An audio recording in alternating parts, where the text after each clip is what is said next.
सब सुन रहे छी मैथिली मेधा के प्रस्तुति। दर्शन दिया सदा शिव, दर्शन बिनु बेकल छी।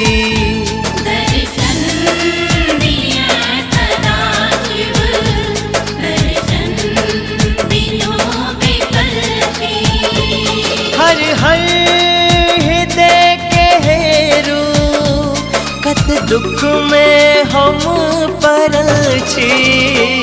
दर्शन दिया सदा शिव, दर्शन बिनु बेकल छी।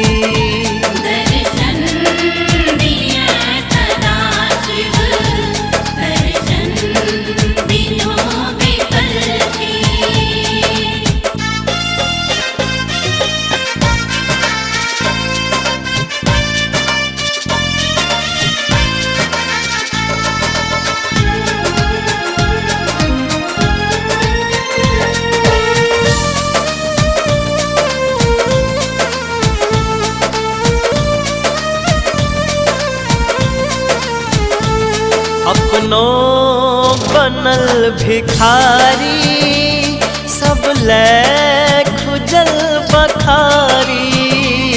एक दिन हीन हम ही, सब ले बनल छी भारी।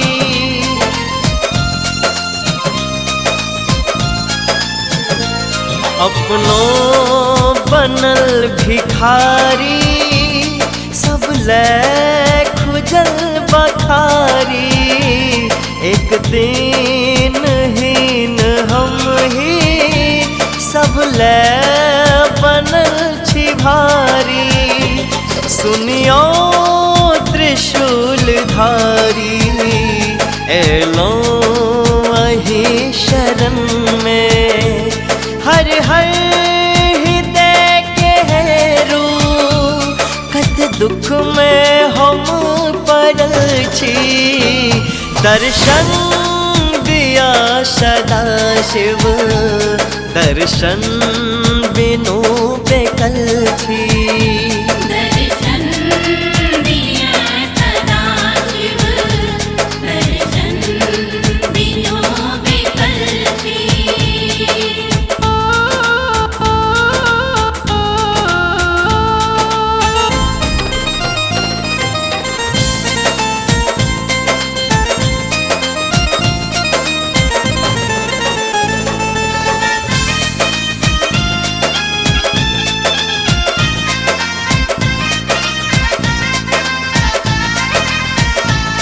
आसक दीप लेसु कत गेलो यो मसानी। जप तप किछो ने जानी, हम छी परम ज्ञानी।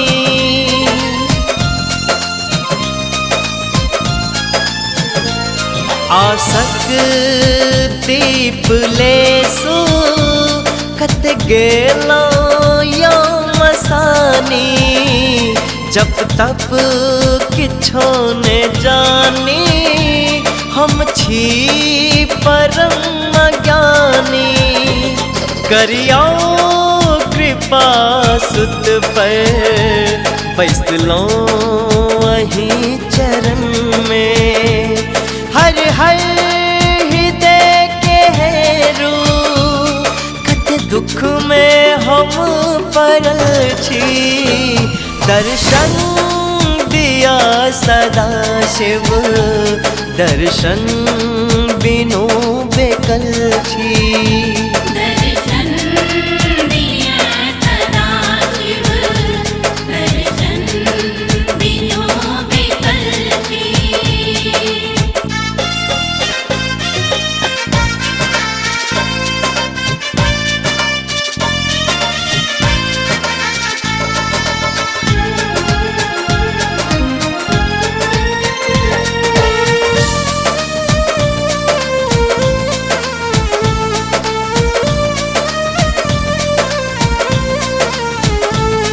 गंगा जटा समेटल गरल गरा समेलो संकट विकट सो भोला जग के यहीं बचेलो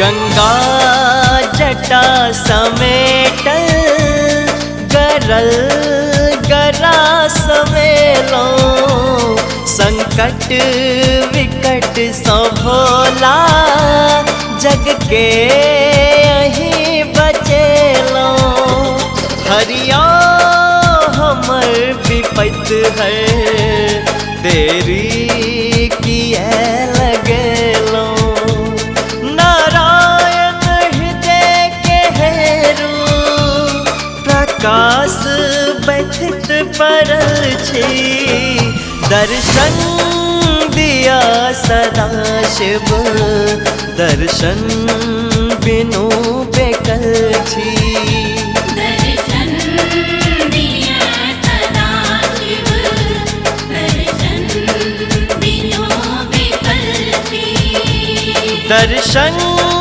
दिया सदा शिव दर्शन बिनु बेकल छी।